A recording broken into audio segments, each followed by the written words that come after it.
Seja muito bem-vindo a mais um ciclo de conversas Terra a Terra, uma parceria entre o Expresso e a Associação dos Jovens de Agricultores de Portugal. Eu sou a Sara Tainha, tenho tido o prazer de vos acompanhar ao longo desta jornada em que temos estado a discutir o estado da agricultura em Portugal, o que está a ser bem feito, o que tem de ser melhorado, que papel tem de ter o Governo e que papel têm de ter os fundos europeus. Nós hoje estamos aqui para falar de alimentação sustentável.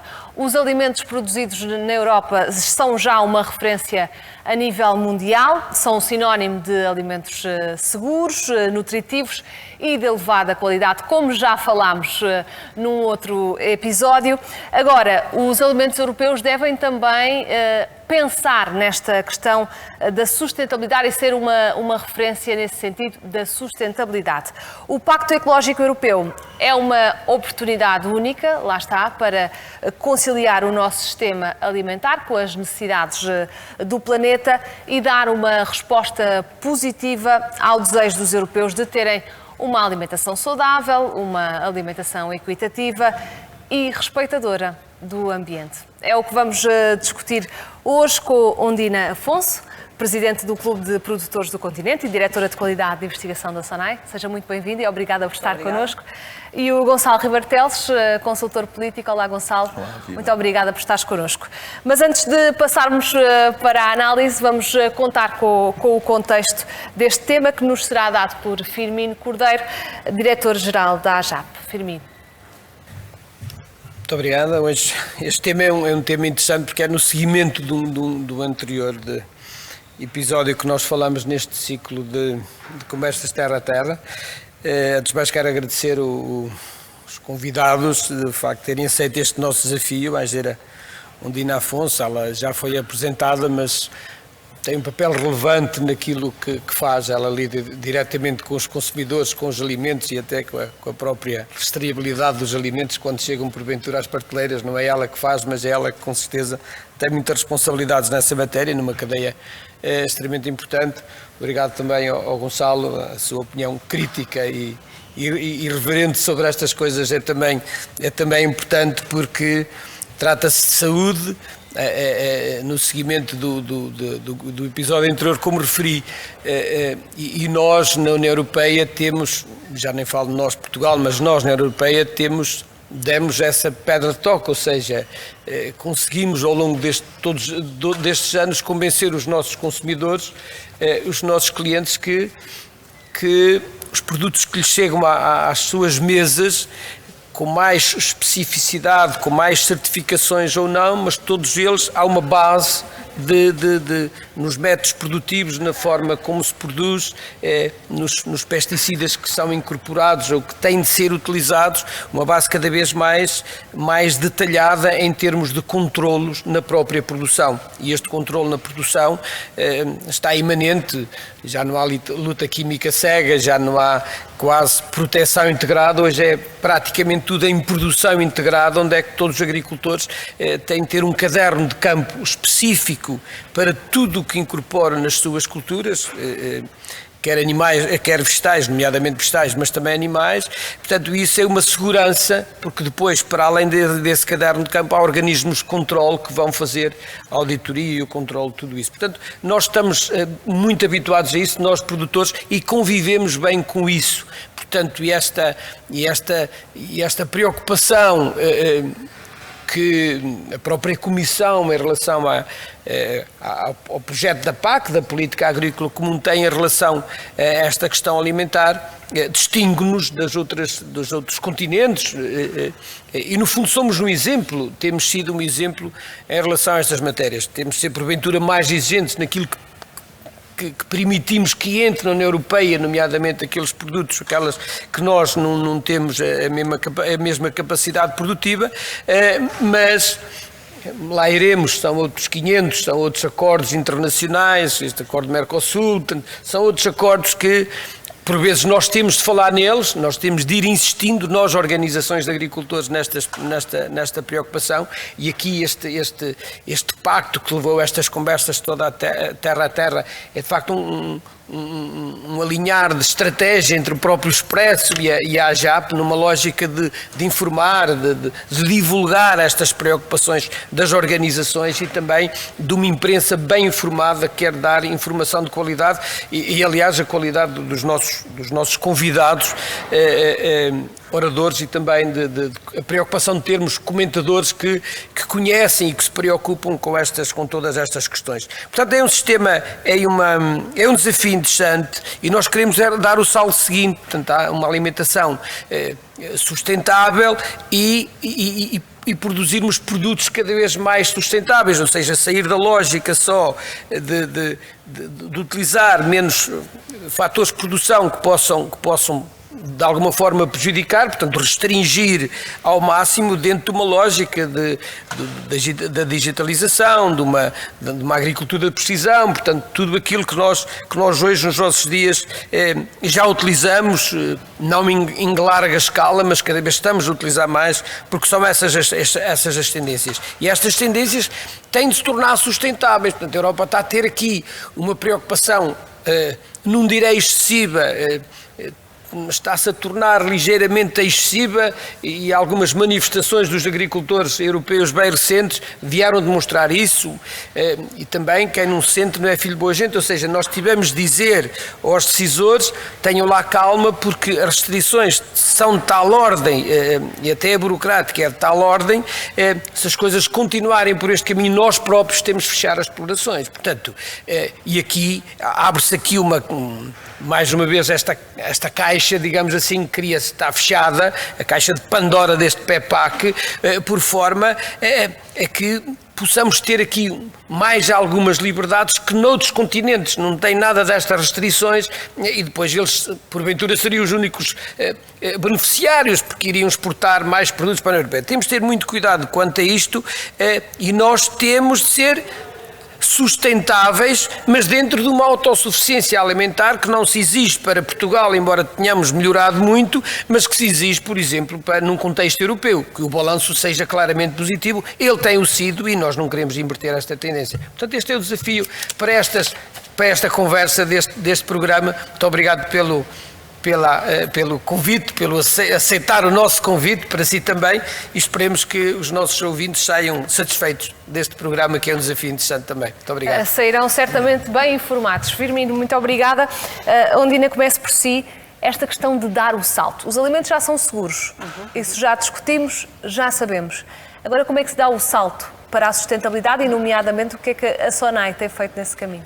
Muito bem. Antes de mais uma vez também obrigada pelo convite. Eu diria que há um trabalho de bastidores que não é de agora, porque normalmente os saltos são perigosos quando se dão de um momento para o outro. E exatamente nesse aspecto da sustentabilidade, que é uma palavra, diria, que vem ganhar força recentemente, desde 2019, não implica que não se tenha feito nada até 2019. E, como o engenheiro Firmino já falou, por exemplo, o tema da proteção e da produção integrada foi algo que Portugal foi trabalhando, Portugal e Europa, portanto a agricultura foi trabalhando na questão de reduzir o número e também a dosagem, digamos assim, de fitofármacos. Portanto, há aqui um conjunto de práticas que não é de agora e que nos permite dizer que também já conseguimos dizer que os produtos que estão à venda já são sustentáveis. Entretanto, com o pacto, e portanto europeu, e nomeadamente a estratégia do Farm to Fork, portanto do prado ao prato, vem acelerar esta exigência junto da agricultura, aliás, diria toda a cadeia, e nesse sentido nós, enquanto continente, em 2021, entendemos, como nós temos o Clube de Produtores Continente, portanto nós trabalhamos diretamente com a produção nacional, entendemos que era importante estabelecer com estes produtores com quem nós trabalhamos, são cerca de 340 entidades, estabelecer a chamada Declaração para a Sustentabilidade, onde refletíamos os princípios do Green Deal, nomeadamente a redução de fitofármacos, o tema do desperdício, a responsabilidade social, novos modos de produção, para além do biológico.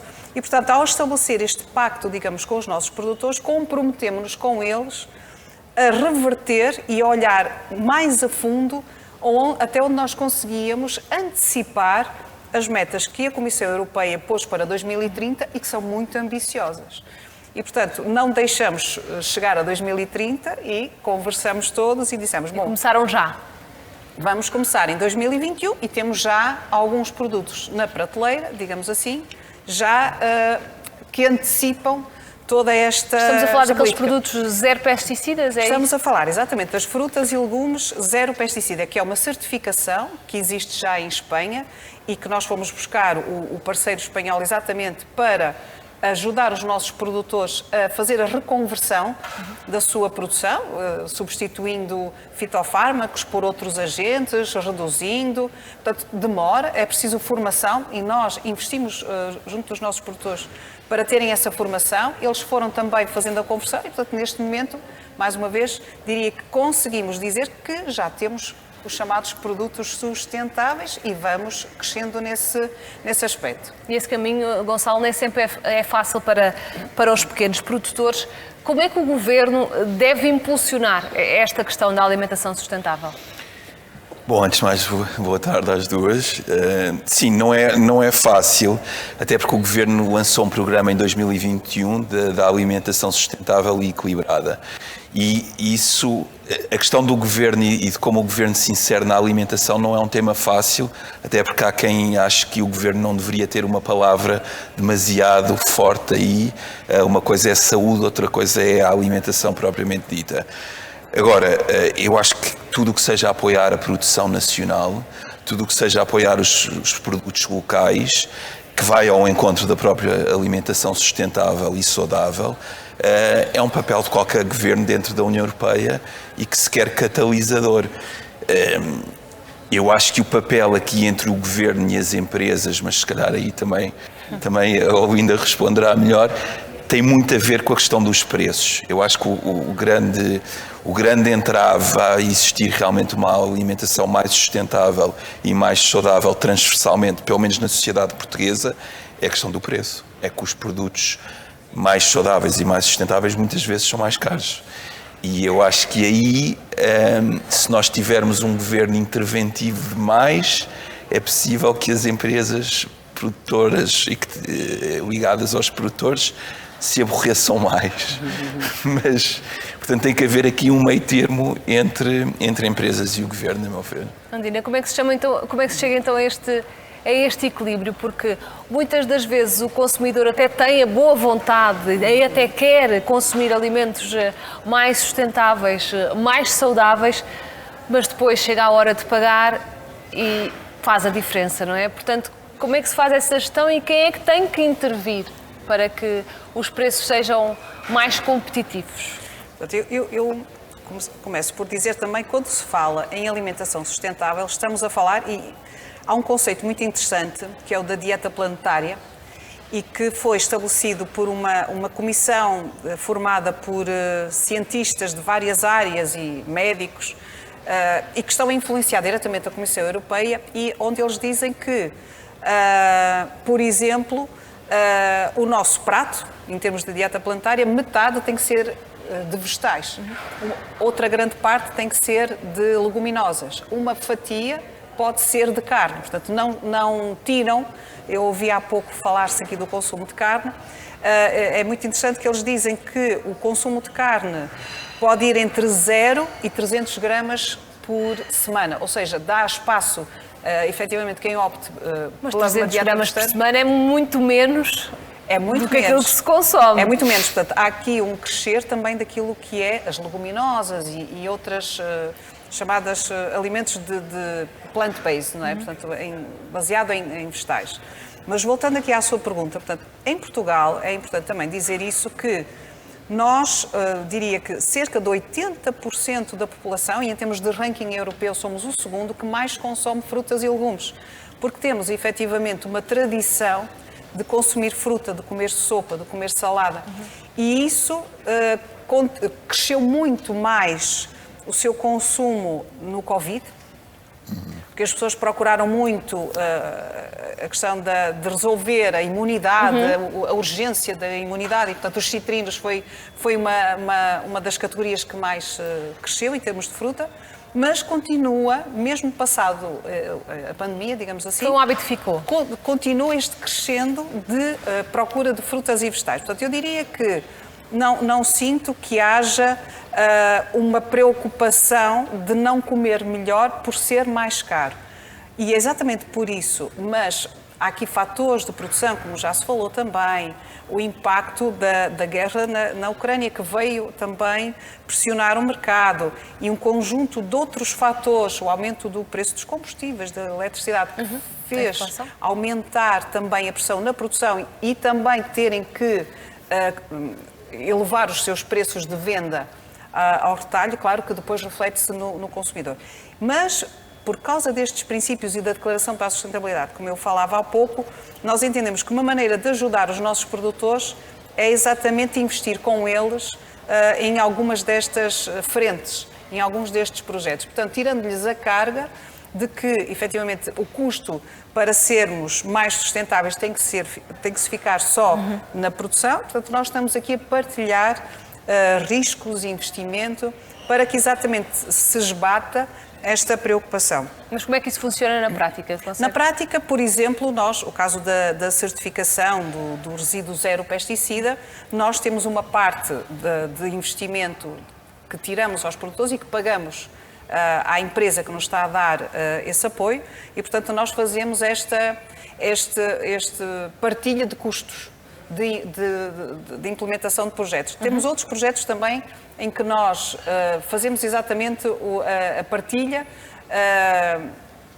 a agricultura regenerativa, que é algo também que estamos a trabalhar com os produtores. Portanto, vamos partilhando tudo o que é formação, tudo o que é a capacitação é a cargo do Clube de Produtores Continente. Nós fazemos essa parceria com entidades do sistema científico, com parceiros, e os produtores têm que fazer a parte de implementação. Portanto, ao tirar uma carga grande de capacitação, nós acreditamos que também estamos a ajudar bastante. E que depois ajuda a baixar o preço. Ajuda a baixar os seus custos a nível da produção, porque, como também já foi dito, estas metas que a União Europeia, ou a Comissão Europeia impôs para 2030 vão se converter em legislação mais cedo ou mais tarde.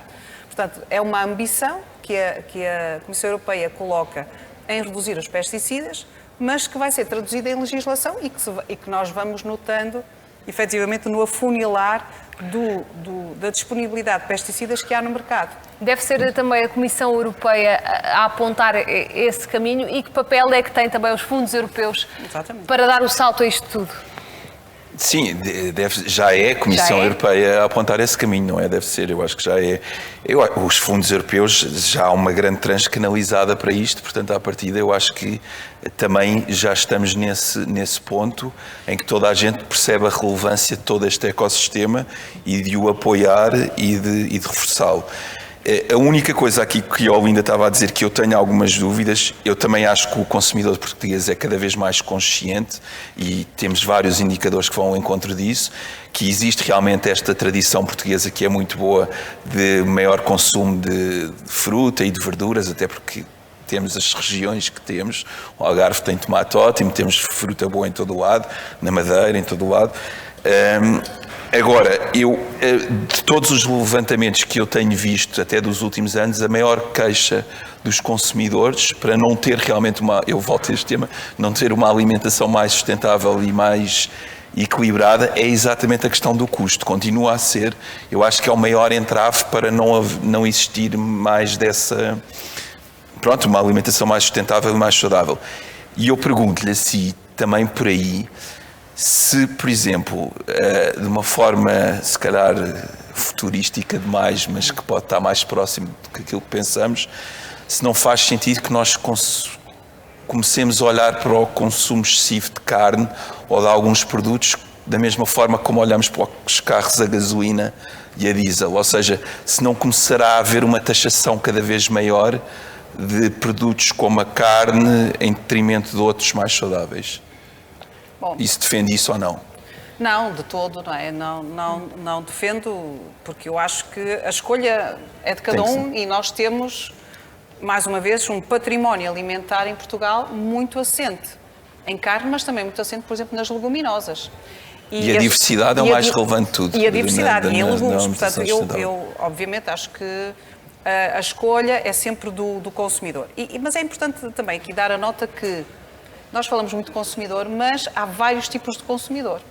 Há aquele, efetivamente, há grupos de consumidor que vai em crescendo, que estão muito preocupados e que já leem um rótulo, que já vão Sim, à procura, por exemplo, no caso do continente, nós temos o semáforo nutricional e que indica a quantidade de açúcar, de sal, gordura, portanto, pessoas preocupadas com o somatório, digamos, das calorias no final do dia. Permita-me acrescentar que ainda há pouco tempo, por causa de uma reportagem, estive a trabalhar nesse assunto e esse semáforo nutricional nem sempre acaba por funcionar da melhor forma. Nós temos, por exemplo, uma caixa de choca-pique com o semáforo A, que é o verde, não é? Portanto, nós não diria que seja a coisa certo. mais saudável para Então, as crianças ingerirem. É importante esclarecer.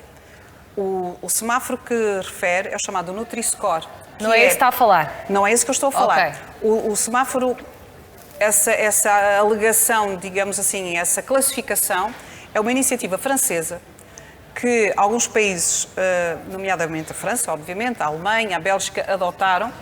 Em Portugal, felizmente, não adotaram, exatamente porque nós não concordamos com o racional que está por trás. E aí está um exemplo que diz, nós não concordamos. E por isso nós defendemos o semáforo, que é exatamente o descritivo do que é a quantidade de açúcar, de sal e gordura, e que, por exemplo, para um hipertenso é muito importante saber a quantidade de sal.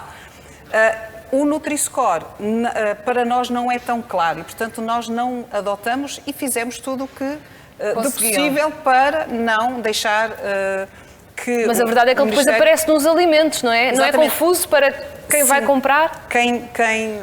As empresas multinacionais, neste caso, não é, da marca que referiu, vende em Portugal, vende em Espanha, portanto tem que e adotaram esse sistema. Nós continuamos com o nosso semáforo. A Comissão Europeia ainda não se decidiu, porque exatamente há este debate, qual é o melhor rótulo, digamos assim, qual é a melhor informação, exatamente porque é tão complexo de como é que será melhor, porque também tem a ver com as populações, com os perfis de consumo e, portanto, isto era um dos objetivos até ao final do ano passado para a Comissão Europeia deliberar algo sobre a informação nutricional, mas para já ficou... Até agora nada. Nada. Portanto, nós continuamos com o semáforo exatamente porque acreditamos, e é uma iniciativa, aliás, que já tem 12 anos, portanto, aquilo que eu falava no início, a sustentabilidade já é algo que nós trabalhamos já há muitos anos, portanto, não é só de agora. E a nutrição faz parte, digamos assim, dos apêndices ou das dimensões da sustentabilidade. Há pouco o Gonçalo falava da fruta da Madeira e eu sei que já dei este exemplo noutro programa, mas trago-o de novo. A questão da banana da Madeira. Porquê que é tão mais cara do que a outra? Porque o consumidor até pode querer comprar a banana da Madeira, não é? Mas depois o preço é uma diferença enorme em relação... Aí é uma questão mesmo da origem, não é? O produto em si já vem da origem mais caro. Portanto, nós aí não podemos controlar. É dentro da produção da madeira que e olhando eventualmente, eu não posso afirmar, mas imagino que tem a ver com a estrutura de custos que tem e naturalmente um produto diferente é classificado e colocado num preço diferente, mas obviamente já vem da produção. Mas não caberia ao continente também fazer logo uma triagem e promover mais os produtos nacionais e locais do que os produtos estrangeiros, porque ouvimos muito essas queixas dos consumidores, não é? Quando vão às compras, porque isto vem deste determinado país, vem do outro, porque logo à partida o que está exposto não é português. Isso é uma pergunta muito, muito interessante, porque há aqui um conceito que nós, cidadinos, diria assim, ou a maior parte das pessoas que vivem nas cidades, esqueceram-se há muitos anos, que é a chamada sazonalidade. E quando falamos de sazonalidade, há épocas da maçã, há épocas da laranja. E, por exemplo, estamos agora na época da laranja do Algarve. Mas chegará lá para março, eventualmente, maio, aliás, e que acaba, porque esgota-se o estoque. E se o nosso cliente quer continuar a consumir laranjas, nós temos que importar de outras origens, onde é a laranja exatamente nessa altura, portanto, onde a sazonalidade vem dessa origem. O mesmo acontece com as maçãs, portanto, muitas das vezes as grandes superfícies são criticadas de não ter, em determinada altura, produção nacional, exatamente porque naquela altura não existe produção nacional por causa da sazonalidade.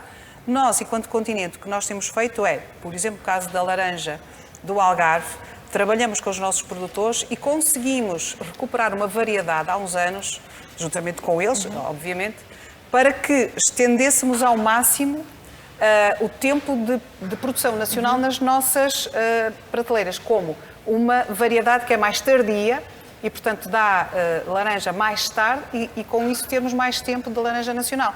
Mas, obviamente, há de chegar uma parte do ano que não há. Não há. Gonçalo, tem de ser também o setor retalhista a apontar o caminho? Sim, sem dúvida. Eu acho que o setor retalhista é um dos principais players e nele está englobado todo o grupo SONAI e o próprio continente.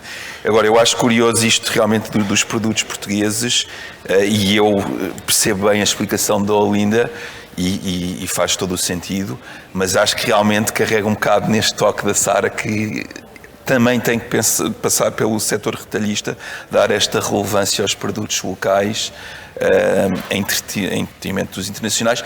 E eu acho que há uma coisa interessante que isto toca um bocado na geopolítica e no que está a acontecer no mundo, noutra esfera, que é mais a minha praia, mas que também entra nisto, que eu acho que os países também se estão a virar para isso. Eu acho que cada vez mais os países da Europa tenderão a virar-se para a produção dos seus próprios países, para a produção nacional. E os tempos vão pedir isso, e isso vai ser certamente curioso de se ver no setor alimentar também. Eu diria que tem que haver um equilíbrio. Nós, enquanto continente, e mais uma vez referindo o Clube Produtores, é a nossa missão, é aumentar cada vez mais o abastecimento, e os dados assim também o demonstram, o abastecimento em Portugal. Mas há uma parte, efetivamente, que não se consegue. Mas diria que este equilíbrio que eu quero aqui referir é que nós vivemos num mercado único. E se todos os países, e é uma preocupação a nível da Comissão Europeia, o tema da autossuficiência, é importante sermos autossuficientes diria, em alimentos mais críticos, da cesta básica, mas obviamente vivendo num mercado único... Só uma à parte, viu-se agora com a questão ucraniana dos cereais. Exatamente. Foi uma maior demonstração disso, aliás. E nós, exatamente, um exemplo concreto que dá, ainda bem que dá, que assim também posso aqui justificar, nós temos uma parceria com produtores de cereais do Alentejo que fizemos em 2017, onde nós estabelecemos um contrato para que se aumente a produção de trigo no Alentejo, algo que estava completamente, diria, desaparecido. E ao fazer este reverter de produção, conseguimos passar esta escassez de trigo, por causa exatamente da Ucrânia, de uma maneira muito tranquila, porque nós já tínhamos este abastecimento comprado, todos os anos renovamos contrato, aliás, nós assinamos um contrato com os produtores, dando-lhes a garantia para eles semearem aquilo que nós vamos comprar.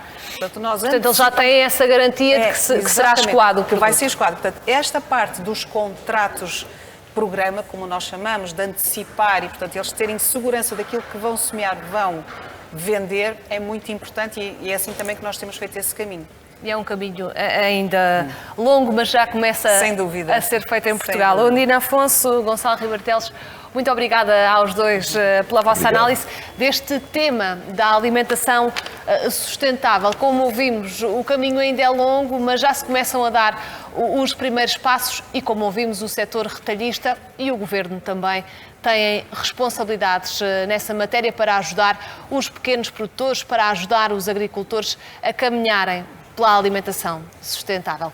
Obrigada por nos ter acompanhado. Até uma próxima conversa Terra a Terra.